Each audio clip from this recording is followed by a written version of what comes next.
Shadows in the rain. The rain had started hours ago, soaking the cracked pavement and filling potholes with dirty water that reflected the dim, flickering streetlights. Officer Marcus Clay had spent over a decade patrolling these streets, long enough for them to feel like an extension of himself. He knew where every gang liked to post up, which blocks went quiet before something ugly erupted, and which alleys were used for deals, and which were for things far worse. Tonight, though, something felt off. A quiet unease in the air. Maybe it was the storm, the kind of heavy rain that turned Chicago streets into rivers, the kind that made everyone a little more desperate, a little more reckless. Or maybe it was the girl. She was just a small shape at first, a yellow raincoat standing out against the slick darkness. Marcus spotted her near the intersection of 83rd and Lawson, where a liquor store's neon sign buzzed and flickered like a dying heartbeat. The girl stood just outside the cone of light, still and silent, her dark face half hidden by the oversized hood. He slowed his cruiser, watching her out of the corner of his eye, expecting her to vanish into the alley the second she noticed him. Kids like her usually did. Except she didn't. She stood her ground, watching him as steadily as he was watching her. Something about her eyes, too steady, too heavy, made him shift in his seat. She didn't wave him down, didn't move closer. Just stood there, the rain flattening her braids against her face, and watched him until he finally drove off. It was supposed to end there. Another strange moment in a long career full of them. But the next night, there she was again. Same street, different corner. No raincoat this time, just a hoodie too big for her small frame. Her hands were shoved deep in her pockets, shoulders hunched against the cold. But her eyes, those same two old eyes, were still locked on him as he drove past. On the third night, Marcus changed his route, partly to clear his own head, partly to test if she was just some kid who happened to hang around his beat. He took a different turn, looped around the blocks, doubling back where he knew his headlights wouldn't give him away. And there she was, waiting, watching. It was after midnight when the storm broke wide open, dumping sheets of rain so thick Marcus could barely see past his windshield. The streets gleamed under the downpour, littered with broken glass and cigarette butts swirling in the streams that raced toward the sewers. He was halfway through his shift, sipping lukewarm gas station coffee and trying to shake the nagging itch in the back of his mind, when his headlights swept over her again. She was soaked to the skin this time, her hood gone, her braids hanging limp against her shoulders. Her clothes clung to her frame, too thin, too small, and she stood under the skeletal remains of a bus shelter, arms wrapped tightly around herself. But even with the rain in her face, her eyes never left him. "Hell no," Marcus muttered under his breath, slamming his cup into the holder. Not tonight. But his foot betrayed him, easing off the gas. The cruiser slowed, tires splashing through flooded gutters, until he came to a stop beside her. Rain hammered against the roof, drowning out the chatter on his radio as he lowered the passenger window just a crack. "Go home," Marcus said, keeping his tone gruff, impersonal, the voice of a man who'd learned not to get attached. "Wherever home is." She took a step closer. Water ran down her face, tracing the curve of her cheek, but she didn't wipe it away. Another step, her sneakers slapping into a puddle, until she was close enough that he could see her trembling. "Please," she whispered, "you have to help." Marcus's gut twisted. He'd been a cop too long not to recognize that kind of desperation, the kind where pride was long gone, and fear was the only thing left holding a person together. "Get in." The words left his mouth before he could stop them. He reached across to open the door, and the girl slid into the seat, her wet clothes soaking into the worn fabric. She shivered, arms hugging herself so tightly it looked like she might disappear inside her own skin. "What's your name?" Marcus asked, cranking the heat higher. The girl's jaw tightened, her gaze locked on the rain-streaked windshield. Silence stretched between them, broken only by the squeak of the wipers. "Kid," Marcus tried again. "If you want help, You gotta tell me who you are." Her lips parted, and for a moment, Marcus thought she wouldn't answer. Then, in a voice so soft it barely made it over the hum of the engine, she said, "Leah." "Okay, Leah." He glanced at her, noting the way her hands clenched the seatbelt like a lifeline. "Where's your family?" Leah shook her head. "It's just me. And my brother." "Where's your brother now?" Marcus asked, but the way her shoulders hunched told him the answer before she spoke. "They took him." The words cracked in her throat, like glass underfoot. "The men on 85th. They said if I told anyone, they'd..." Her breath hitched. "They killed him." Marcus's stomach turned to lead. He knew 85th. It was territory for the Iron Fangs, the kind of crew that didn't leave loose ends. Kids disappeared in those blocks all the time. Most of the time, no one even noticed. "How old is he?" Marcus's voice softened despite himself. 7, Leah whispered. "His name's Zeke." 7. Too young to know how cruel the world could be, but old enough to be used for leverage. Marcus clenched his jaw. There were protocols for situations like this, calls he should make, paperwork to file. But as he looked at Leah, her small hands clenched tight enough to turn her knuckles white, Marcus knew those protocols would get her nowhere. Kids like her and Zeke slipped through cracks faster than anyone could patch them. "I need you to tell me everything," Marcus said, shifting the car into drive. "Every detail you remember." Leah was quiet for a long time, her gaze flicking between the rain-smeared window and Marcus's face. When she spoke, her voice was flat, the way voices got when there were no more tears left to cry. "They took him 3 nights ago," she said, "from our building. We were hiding in the basement when they came. They were looking for my dad, but he's been gone a long time. When they couldn't find him, they took Zeke instead." Marcus kept his hand steady on the wheel, but inside, fury burned slow and low. This wasn't just gang business. This was personal, the kind of personal where blood was owed. Leah's father had made enemies, and now his kids were paying the price. "Why me?" Marcus asked. "You've been following me for days." Leah's fingers twisted in the hem of her sleeve. "Because," her voice faltered, "because my dad used to talk about you." Marcus's heart stumbled. "What?" He said if anything ever happened, there was one cop who might actually care, one who wouldn't just write us off. Her dark eyes locked on his, fierce with something between hope and fear. "He said your name." The storm outside seemed to hush for a moment, the rain softening as Marcus felt the earth shift under his feet. There weren't many people who would say that about him, not after everything. Not after the years he'd spent learning to look away to survive. But someone had believed in him once, and now that man's daughter was sitting in his cruiser, trusting him to save the only family she had left. The silence was broken by Leah's voice, a whisper barely louder than the rain. "Please, Officer Clay." Her voice cracked. "Please help me." Marcus swallowed hard, his grip tightening on the wheel. "Buckle up, kid," he said. "We're gonna find your brother." Beneath the surface, the steady hum of the police cruiser's engine filled the silence as Officer Marcus Clay drove through the soaked streets of Chicago, his fingers tightening on the steering wheel every time Leah's breath hitched beside him. The city outside the windows was a blur of neon reflections, shattered streetlights, and rain-slick pavement, but Marcus barely saw it.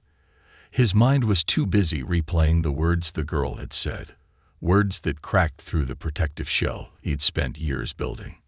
"My dad said you were the only cop who might care." That simple statement had landed harder than any punch he'd ever taken. For years, Marcus had told himself the system was too broken for him to fix. He'd watched good men, partners, mentors, friends, be crushed under the weight of corruption, red tape, and the cold indifference of a machine designed to chew people up. He'd stopped asking questions, stopped making waves, kept his head down and followed the rules, even when they didn't make sense, even when it meant walking away from things that gnawed at his conscience. And yet, somehow, someone out there, a man who'd vanished into the cracks of this city, still believed there was something worth saving in him. He glanced sideways at Leah. The girl was curled into herself, knees drawn up to her chest, her oversized hoodie hanging damp and limp from her thin frame. Her braids were half undone, rainwater still glistening in them like tiny jewels. She wasn't crying, but her face was tight with the kind of fear that settles in deep, the kind that reshapes you. "How long has it just been you and Zeke?" Marcus asked quietly. Leah didn't answer right away. Her fingers tugged at a loose thread in her sleeve, unraveling it slowly, inch by inch. "A year," she said eventually. "Since my dad left." "Left?" Marcus frowned. "You mean he just disappeared?" She shook her head. "He was taken too." Marcus's gut twisted. "By who?" Leah hesitated. I don't know for sure. But he owed people money. Dangerous people." "Drugs?" Marcus asked, already knowing the answer. It was always drugs in this part of the city. That or debts that led straight into the hands of the gangs. Leah's nod was barely perceptible. "He wasn't a bad person," she said quickly. He got stuck. He was trying to keep us safe, but they wouldn't leave him alone." Marcus knew the type. Fathers who fought like hell to keep their kids out of the life, even as the life pulled them down like quicksand. Fathers who did the wrong things for the right reasons until the lines blurred and they couldn't tell the difference anymore. "We stayed in the basement after that," Leah continued, her voice flat, like she was reporting someone else's life. "We didn't answer the door. We only came out at night to find food. Zeke," her voice trembled for the first time. "He's scared of the dark, but he never complained. Not even once." Marcus felt his throat tighten. 7 years old, hiding in basements and scavenging for food.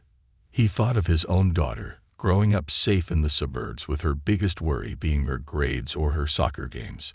The contrast made his chest ache. "Why didn't you call someone?" Marcus asked, though he already knew the answer. Leah's laugh was bitter and hollow. "Call who?" "The cops. They only come when someone's already dead.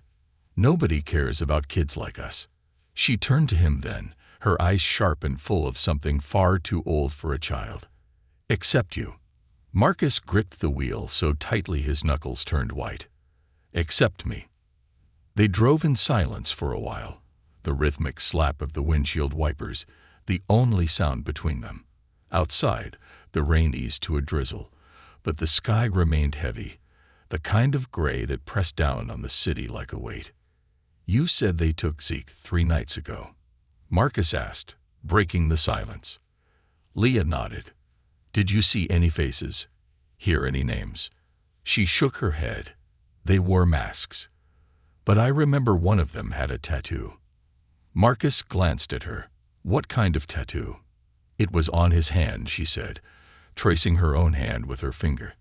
"A snake wrapped around a cross." Marcus's stomach dropped. That wasn't just any gang. That was the mark of the Kingsbloods, one of the oldest and most brutal crews in the South Side. They didn't just move drugs. They moved people. Girls, boys, anyone they could exploit. They were smart, too, kept their operations small and mobile, constantly shifting their bases to avoid detection. If they had Zeke, time was running out. "Why follow me?" Marcus asked after a moment. "There are other cops." Leah's fingers curled into her sleeves, her shoulders hunching inward. "Because you're the only one my dad ever trusted," she said softly. "He said you weren't like the others." Marcus felt that weight settle heavier on his shoulders. He wasn't sure her father was right. Most days, he wasn't sure who he was anymore. But Leah believed, and that meant, for tonight at least, he had to be the man she thought he was. "We'll find him," Marcus said, and this time his voice held no doubt. Leah didn't answer, but the way her fingers relaxed, just slightly, told him she wanted to believe him, even if she couldn't yet. They drove to a part of the city Marcus hadn't been to in years, not officially, anyway. The kind of place you only visited if you were looking for something you shouldn't want. A stretch of old warehouses along the river, half abandoned, half repurposed into makeshift drug dens, chop shops, and worse. He parked 2 blocks away, under a busted streetlight, and killed the engine. Rain dripped from the edges of the roof, tapping a steady rhythm on the windshield. "Stay here," Marcus said. "Lock the doors. Don't open them for anyone but me." Leah's fingers tightened on the seatbelt. "What if you don't come back?" Marcus hesitated. "I will." He wasn't sure if he was reassuring her or himself. He pulled his hood up, checked the gun at his hip, and stepped out into the rain. The air smelled like wet concrete, rust, and rot. Every window was either broken or boarded up. Every door warped and stained from years of exposure and neglect. It was the kind of place where lives disappeared without anyone noticing. Marcus moved with the careful, deliberate steps of a man who knew how quickly things could go bad. The first warehouse was empty, just a skeleton of rusting metal beams and old machinery. The second was locked tight, chains wrapped around the door, like someone was trying to keep something in, not out. The third one had a faint light spilling from the cracks in the boarded-up windows. Marcus pressed his back to the wall, inching toward the window. Through the gap, he saw 3 men, one sitting on a crate, 2 pacing, all armed, all twitchy. But no sign of Zeke. He moved to the door, testing the handle. Locked. A faint creak behind him made him spin, gun raised, only to find Leah standing there, rain plastering her hair to her scalp. "I told you to stay in the car," he hissed. She shook her head. "You'll need me." "No, I won't." "Yes, you will." Her voice was quiet, but unshakable. "I know what he sounds like when he cries." Marcus's resolve cracked. He knelt beside her, his hand settling on her shoulder. "This could get dangerous," he said. Leah's eyes didn't waver. "I don't care." Marcus studied her, this girl who'd followed him through storms and danger, who refused to be left behind, even now. She wasn't just brave, she was desperate. And desperate people didn't break. They bent until they became steel. "All right," he said softly. "Stay behind me." Leah nodded, her small hand slipping into his. Together, they stepped into the darkness, into the lion's den. The old warehouse door groaned under Marcus Clay's weight as he eased it open just wide enough to slip inside, keeping Leah behind him. Her small hand gripped the back of his jacket so tightly he could feel the tremor in her fingers through the fabric. Rain pattered against the metal roof above them, mixing with the drip-drip of water leaking from somewhere in the ceiling, each drop landing like a countdown echoing into the empty space. The place smelled like rust, mildew, and something darker, the acrid tang of chemicals and decay. Marcus had been in places like this before, too many times to count. Places where bodies were left to rot when deals went sideways. Places where kids like Leah's brother, Zeke, were traded like currency. This was where the city's rot seeped to the surface. The faint glow of a single overhead bowl painted distorted shadows across the cracked concrete floor, stretching long and twisted like grasping fingers. The low murmur of voices carried from deeper inside, broken by the occasional clang of metal against metal. Marcus crept forward, his hand hovering near the gun at his hip, every sense razor-sharp. "Stay close," he whispered without turning. He felt Leah's nod more than he saw it, her small, wet fingers curling into the back of his jacket once more. They moved past rusted shelving units, some still holding ancient boxes whose labels had long since faded, others empty, their shelves sagging with age. Glass shards crunched under Marcus's boot, and he froze, holding his breath as the voices paused. Leah's breath caught in her throat, but no one came to investigate. "Stay behind that stack of crates," Marcus whispered, pointing to a dark corner tucked safely out of view. "No matter what you hear, don't move." Leah's eyes went wide with fear, but she nodded. "Find him," she whispered, her voice barely audible. "I will." Marcus didn't have the heart to tell her the truth, that finding Zeke might not mean finding him alive. The hallway leading to the inner room was narrow, littered with discarded beer cans, cigarette butts, and a crumpled pizza box already crawling with roaches. The low voices grew clearer, each one sharp and mean, the kind of voices Marcus had learned to recognize from a mile away. The voices of men who'd long since traded their humanity for power. "Torrid says we move the kid tonight," one voice muttered, followed by the unmistakable click of a lighter and a deep inhale. "Some buyer out of state. Says he's worth double if we get him out clean." Marcus's stomach churned. A kid. Zeke. They were trafficking him. "You sure he's worth the trouble?" Another voice asked, this one gruffer, closer to the door. "Little punk won't even stop crying. Gonna get us made. We'll gag him if we have to," the first man said, his words punctuated by the sharp flick of a knife opening and closing. "Boss says move him. We move him." Marcus knew that voice now. Ray Salazar. Low-level muscle for the Kingsbloods, the kind who never asked why, only who to hurt. If Ray was here, Marcus knew they were dealing with something more organized than a simple snatch and grab. This was human trafficking, and Zeke was just inventory. Marcus drew his gun, the familiar weight grounding him. He knew the right play. Wait for backup, call it in, follow protocol. But protocol was a luxury kids like Zeke couldn't afford. He stepped into the doorway. "Evening, boys." The two men jerked to attention, hands scrambling for weapons. Marcus didn't give them the chance. His gun was already up, steady as stone. "Don't," Marcus warned. "I've had a really long night." Ray's lip curled into a snarl. "You got no badge anymore, Clay. No one's coming to save you. I'm not the one who needs saving." Marcus's finger tensed on the trigger. "Where's the boy?" Ray's eyes darted toward a heavy metal door at the back of the room. That was all Marcus needed. He stepped closer, keeping his gun trained between them. "Put your hands on the wall. Now." The second man, a wiry kid barely out of his teens, bolted. Marcus swore under his breath, but let him go.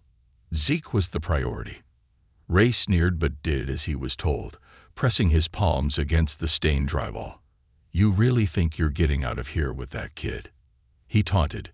"You're a dead man walking, Clay. Not the first time someone's told me that." Marcus reached the metal door, his heart pounding harder with every step.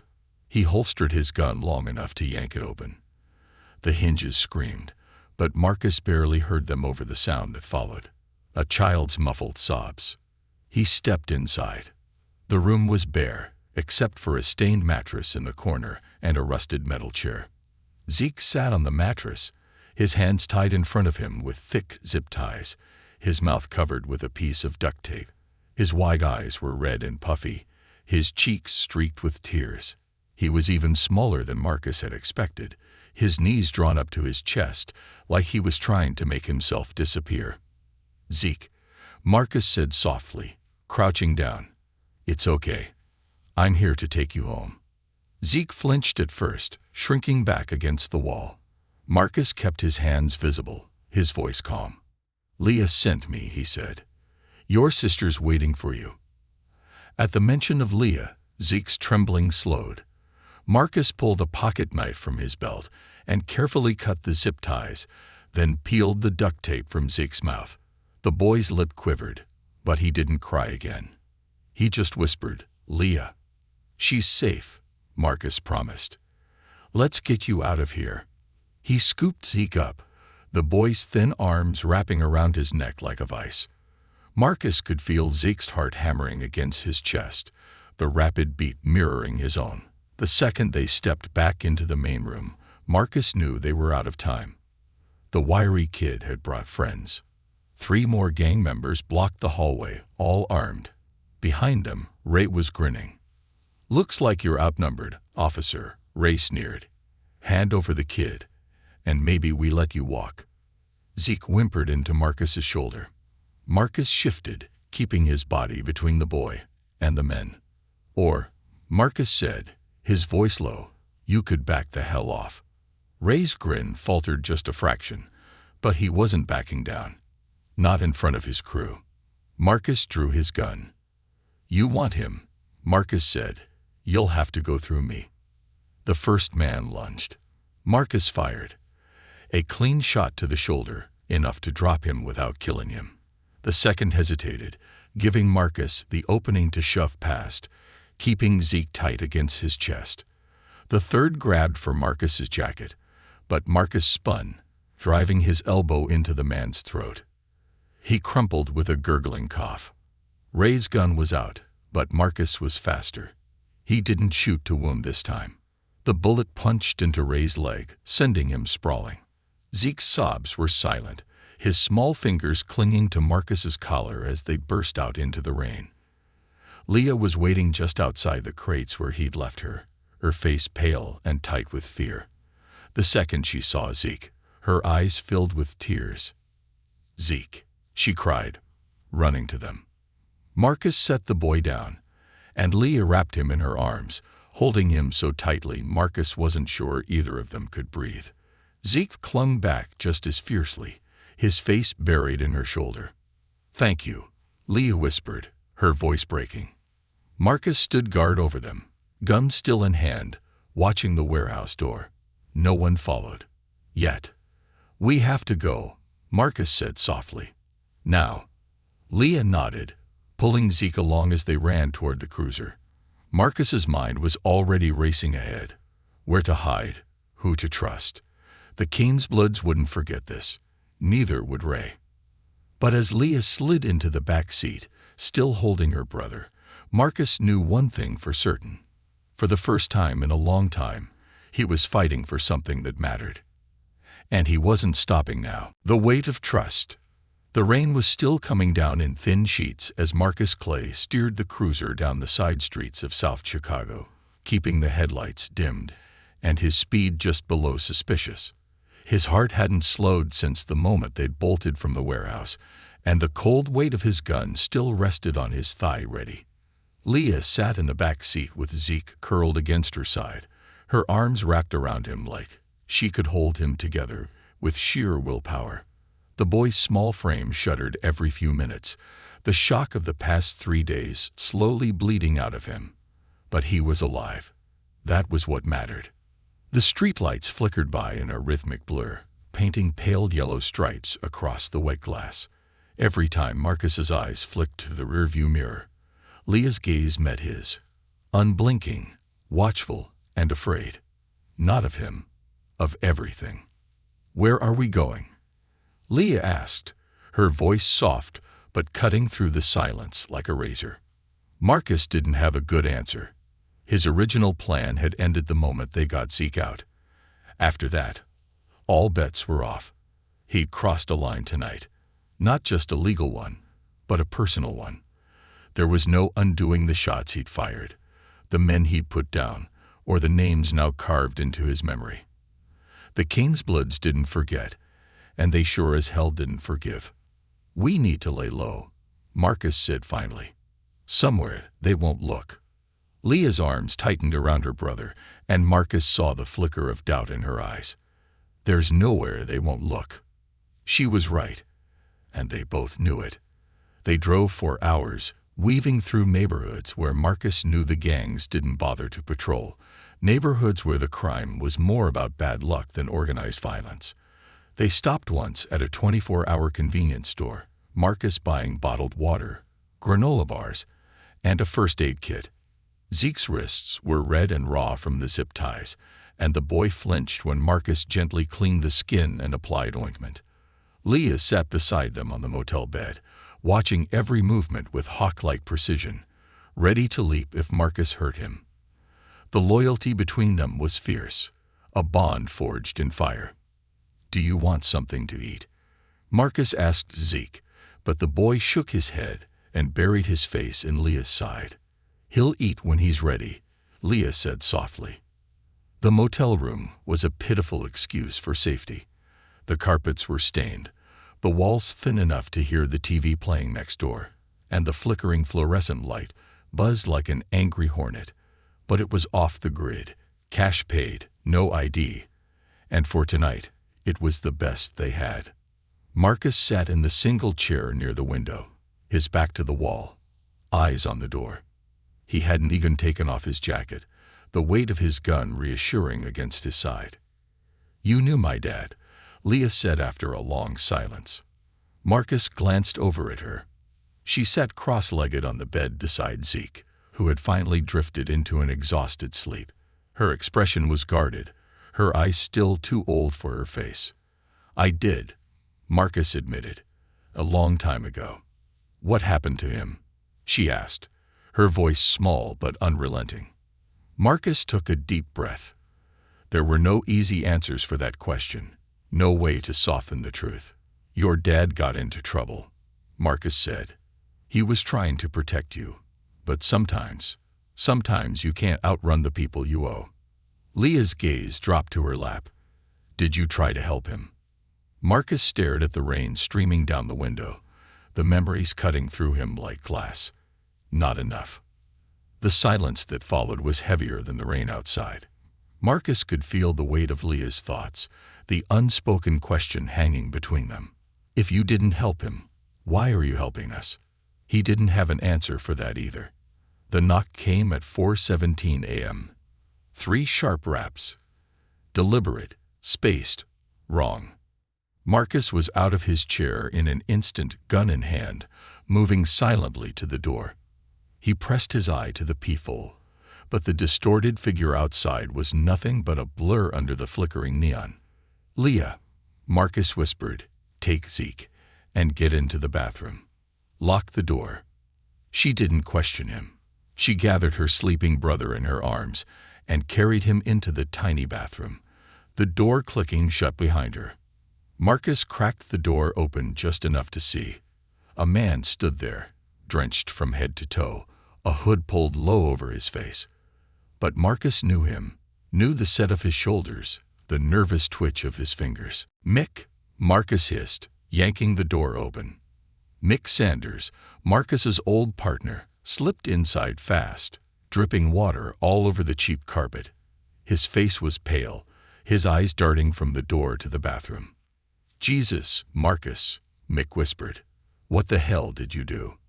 "Kept a promise," Marcus muttered, sliding the safety back on his gun. "How'd you find me?" Mick held up his phone. "I've been tracking your burner. You're not exactly subtle." Marcus swore under his breath. "You alone?" "For now." Mick's gaze shifted to the closed bathroom door. "The kids, they okay?" Marcus nodded. "Zeke's shaken up, but they're safe." "Not for long," Mick said. "Word's already out. Kane's Bloods are offering 10 grand for anyone who brings them your location." Marcus's gut twisted. "They're paying for me." "No." Mick shook his head grimly. "For the kids." The floor felt like it shifted beneath Marcus's feet. "Why?" "Insurance," Mick said. "They think you'll come crawling back to trade yourself for them." Marcus's grip on the gun tightened until his knuckles turned white. "Not happening." "That's not all," Mick said. "There's dirty cops in on it too. They want to make sure you disappear for good." Marcus's stomach turned to stone. "Who?" Mick shook his head. "Names won't matter if you're dead." The bathroom door cracked open slightly, and Leah's face peeked out. Her eyes darted to Mick, sizing him up with the same cautious mistrust she gave everyone.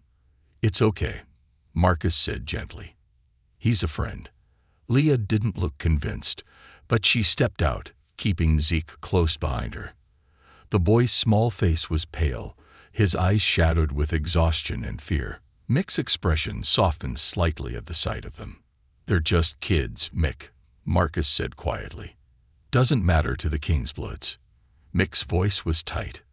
"They're worth more scared." Marcus felt something inside him crack, the old rage stirring, the kind of fury that had nearly gotten him thrown off the force more than once. "They're not getting near them," Marcus said. "I don't care what it takes." Mick sighed, rubbing a hand down his face. "I can get you an hour's head start. After that, you're on your own." "I appreciate it," Marcus said, meaning it. Mick glanced at Leah and Zeke. "Wherever you go, Marcus, don't stop moving." Marcus nodded. I won't. They were back in the car by dawn. Zeke curled up in the back seat with his head in Leah's lap, her fingers stroking his hair absently. Marcus's hands were steady on the wheel, his mind already mapping routes out of the city, into places no one would think to look. You knew they were coming, Leah said after a long silence. Yeah. You could have left us. Marcus glanced at her in the rearview mirror, her dark eyes meeting his. I told you, kid, I'm not leaving. The faintest crack appeared in Leah's expression, a flicker of something that looked almost like trust. She didn't say thank you, and Marcus didn't expect her to. Trust, for kids like her, wasn't something given. It was something earned, one impossible choice at a time. The sun broke through the clouds as they left Chicago behind, painting the road ahead in gold and crimson. For the first time in years, Marcus wasn't driving away from something. He was driving toward it. Toward family. Toward redemption. Toward the kind of promise you couldn't break. Not now. Not ever. No sanctuary left. The open road stretched before them, shimmering in the early morning haze. Marcus Clay's hands were firm on the wheel, the tendons in his forearms taut like steel cables beneath his skin. Leah sat in the back seat with Zeke, her fingers absently braiding and unbraiding a section of her hair, a nervous habit Marcus had started to notice. Zeke was asleep again, his head resting on her lap, one small hand clutching the stuffed bear Marcus had grabbed from the motel before they left. The highway cut south, leaving the city behind in the rearview mirror, but Marcus knew distance wouldn't erase what followed them. The Kingsbloods weren't the kind of threat that disappeared just because you crossed a county line. Men like Ray Salazar were relentless, and the price on Marcus's head, and on Leah and Zeke, was more than enough to make sure the wolves would keep coming. You're being quiet, Leah said softly, her voice barely loud enough to carry over the hum of the engine. Marcus glanced at her reflection in the mirror. Lot on my mind. Like what? He hesitated, fingers tapping the steering wheel in a slow rhythm. Like how to keep you two safe. Leah's dark eyes met his in the mirror, guarded but not entirely hostile anymore. There was the smallest crack in the wall she'd built around herself, and Marcus had spent enough time with scared kids to know how rare that was. You're scared, she said. Marcus didn't deny it. Yeah, I am. Leah blinked, like that wasn't the answer she'd expected. Cops aren't supposed to get scared. Cops get scared all the time, Marcus said. The good ones just don't let it stop them. Leah's fingers stilled in her hair. Were you a good one? The question hit harder than it should have, a sharp twist in his gut. Marcus didn't answer right away because he honestly didn't know. Once, he'd thought so. Once, before compromise became survival, and silence became self-preservation. I'm trying to be, he said at last. Leah didn't push for more, and Marcus was grateful for it. Her silence wasn't comfortable, but it was understanding in its own way. They stopped at a truck stop on the outskirts of Joliet, the kind of place where anonymity was guaranteed if you paid in cash and kept your head down. Marcus bought a burner phone, some basic supplies, and a new hoodie for Leah, since hers was still damp from the rain. Zeke shuffled beside her, still sleepy, his fingers curled around her hand. The air outside was thick with the smell of diesel fuel and fried food, the sky a pale, washed-out blue. Marcus stood beside the car, scanning the lot for anything out of place, anyone watching too closely or lingering too long. Every shadow looked suspect, every idling engine a threat. You're doing it again, Leah said from the passenger seat, her voice dry but not unkind. Doing what? Looking for ghosts. Marcus snorted softly. I've seen enough to know they're real. Leah didn't argue. She knew ghosts too. They ate breakfast in the car, gas station sandwiches, and orange juice, and Marcus used the time to lay out the next step. We need a place off the grid, Marcus said. Somewhere they can't trace. No phones, no credit cards, no paper trail. Leah's brow furrowed. How do you even find a place like that? Marcus leaned back, rolling his shoulders. I know someone. The someone was Mary Lou Parker, a name Marcus hadn't spoken aloud in almost a decade. She'd been a confidential informant back when Marcus was still chasing drug runners in the 9th District. She disappeared after testifying against a King's Blood lieutenant, vanishing so thoroughly even the department assumed she was dead. But Marcus had always known better. "You trust her?" Leah asked. Marcus hesitated. Trust was a luxury people like him didn't have anymore. "I trust that she doesn't want to be found," he said. "And that's exactly what we need." The farmhouse sat at the end of a narrow dirt road, hidden behind a wall of trees and a rusting wire fence so overgrown it was nearly invisible. The kind of place no one would stumble upon unless they were looking for it. The gravel crunched under the car's tires as they pulled into the small clearing, the air buzzing with cicadas. Leah's nose wrinkled. "It smells like something died." "Probably just the septic tank," Marcus muttered. The house itself was a sagging 2-story relic, its paint peeled to bare wood in places, its windows shuttered tight. It looked abandoned. Exactly the point. Marcus killed the engine and stepped out first, scanning the perimeter with the practiced caution of a man who no longer trusted the ground beneath his feet. Leah helped Zeke out of the back seat, her fingers laced through his as they followed Marcus to the porch. Every step creaked beneath their weight, and when Marcus knocked, the sound echoed through the empty woods. No answer. "She's not here," Leah said. "She's here," Marcus said. "She's deciding whether to let us in."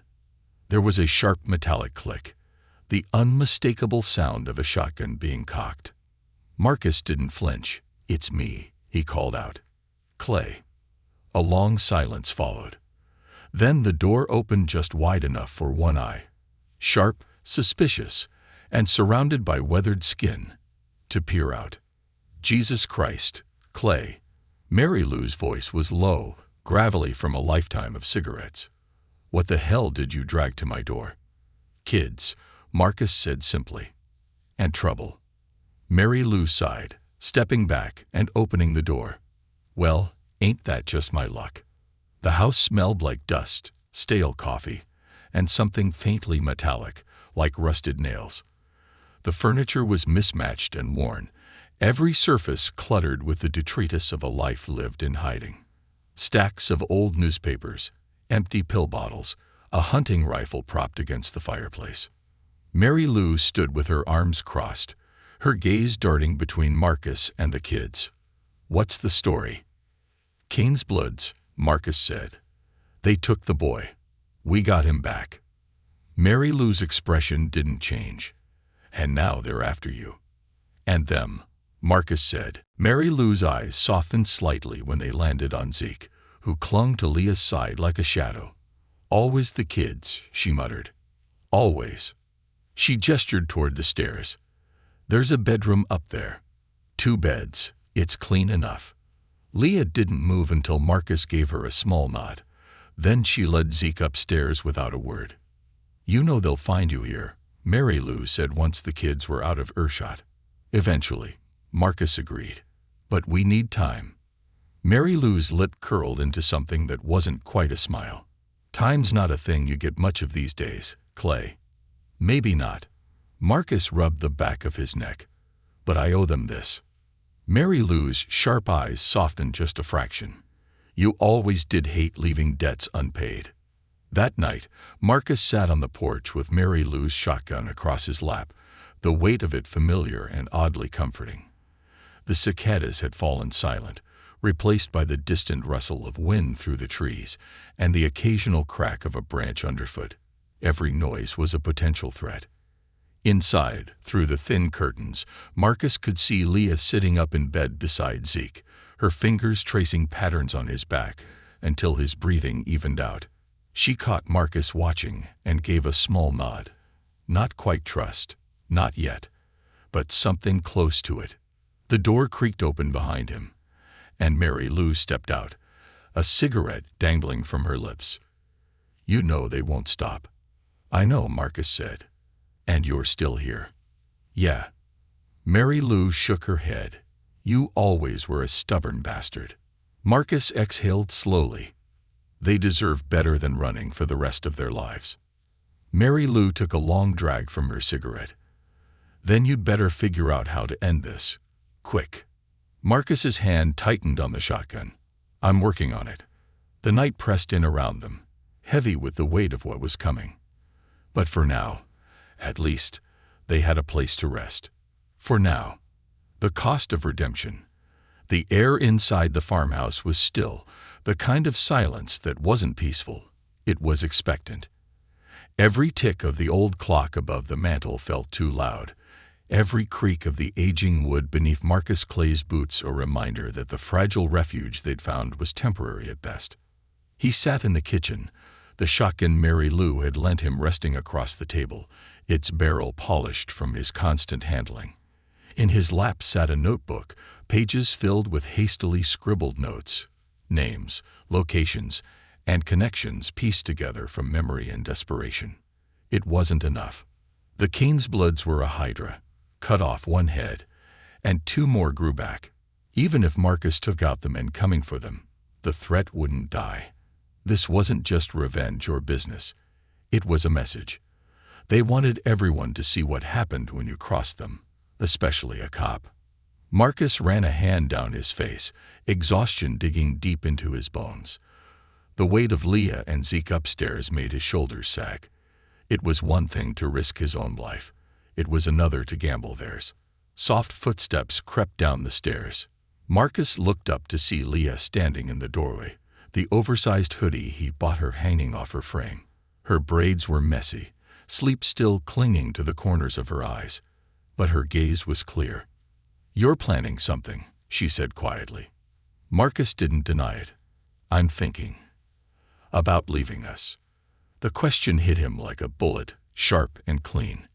"No," he said immediately. "That's not happening." Leah crossed her arms, the tough front she wore so often cracking just a little. "Then what?" Marcus leaned back in the chair, staring at the ceiling for a moment. "I'm thinking it's time we stop running." Leah frowned. "What does that mean?" "It means I'm done waiting for them to find us." His voice was low, steady, the voice of a man who'd made peace with whatever was coming. "It's time I take the fight to them." Leah's hands curled into fists at her sides. "What if you don't come back?" Marcus stood, crossing the kitchen in 2 steps until he stood directly in front of her. He crouched so they were eye level, his face softer than she'd ever seen it. "I will," he said, "because I promised you, and Zeke I wouldn't leave. And I don't break promises." For the first time since they'd met, Leah's guard dropped completely. She threw her arms around Marcus's neck, holding on so tight it almost hurt. Marcus froze for half a second, startled, before his arms wrapped around her small frame. She was trembling. "Just come back," she whispered. "I will," he whispered back. The screen door creaked open behind them. "Sentimental crap," Mary Lou muttered, cigarette dangling from her lips. "You 2 done?" Leah pulled back, wiping her eyes quickly. Marcus rose to his full height, turning toward the older woman. "You got what I asked for." Mary Lou held up a battered cell phone, a burner she'd rigged with an encrypted number. "They're already looking for you," she said. "Might as well make sure they find you where you want." Marcus took the phone. "Thanks. You want me to watch the kids while you play hero?" she asked, her tone laced with sarcasm, but her eyes were softer than her voice. "Please," Marcus said. Mary Lou snorted. "Don't get killed, Clay. It's annoying cleaning up after you." The meeting point was an old salvage yard just outside the city. A maze of rusted cars and twisted metal. The perfect place for an ambush. Marcus had chosen it deliberately. If the Canesbloods wanted him, they'd have to come into his world. A world where shadows moved and ghosts hunted the living.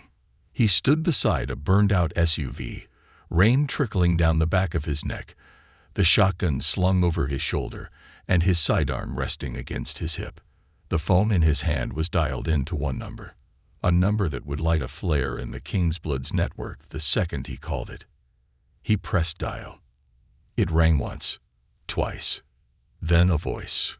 Cold, familiar. Clay. Ray Salazar. "You're looking for me," Marcus said, his voice calm despite the pounding in his chest. "You made it easy," Ray said. "You've got something that belongs to us." "No," Marcus corrected. "I've got someone who doesn't belong to anyone." Ray chuckled. A low, ugly sound. "You think this ends with the kid? You think we're just gonna forget?" "No," Marcus admitted. "That's why I'm here." A pause. "Where?" "Sending the location now." Ray's smile was practically audible. "Hope you said your prayers, cop." The line went dead. Marcus had 30 minutes, maybe less. He moved through the salvage yard, setting traps where he could. Lengths of rebar propped at dangerous angles, broken glass where feet might land, and a few well-placed distractions. Empty cans hung on fishing wire that would rattle if anyone got too close. He wasn't planning to win. Not outright. He just needed to buy enough time. The first vehicle pulled in at 12:47 a.m., headlights off, moving slow. A second followed a minute later, then a third. Marcus counted at least 8 men fanning out into the yard, their shapes little more than shifting silhouettes in the rain. His breathing slowed. The first man tripped the wire near the southern entrance, cans clattering to the ground. The second man cursed, raising his gun just as Marcus fired from the opposite side, the shotgun blast echoing across the metal graveyard. The fight was on. Marcus moved like a ghost, never staying in one place long enough to be cornered, using the wreckage to shield himself.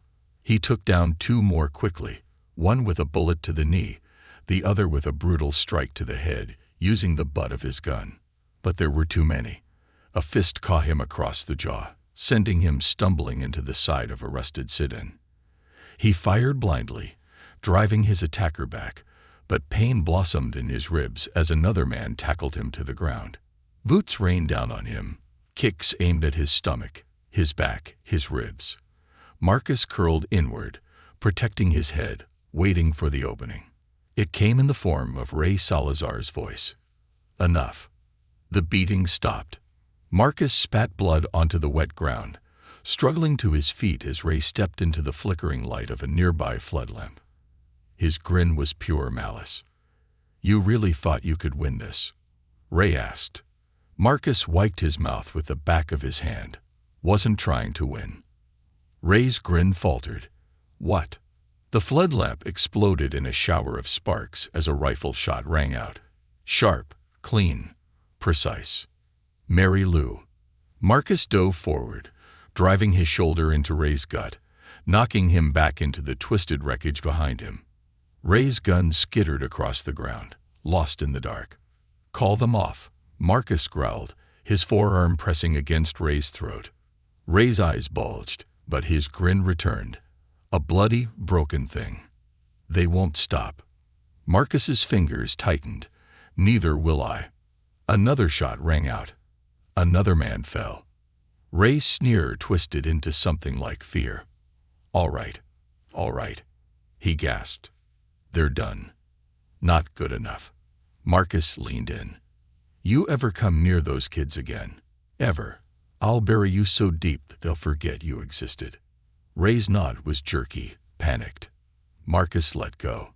By the time Marcus limped back to the farmhouse, the sun was just breaking over the horizon. Leah and Zeke were waiting on the porch, eyes wide with fear and hope. He was bloody, bruised, but alive. Zeke ran to him first, wrapping his arms around Marcus's waist. Leah stood back, her arms crossed, but her smile, small and fleeting, was real. "You came back," she said. "Told you," Marcus said, voice hoarse. "I keep my promises." For the first time, Leah believed him.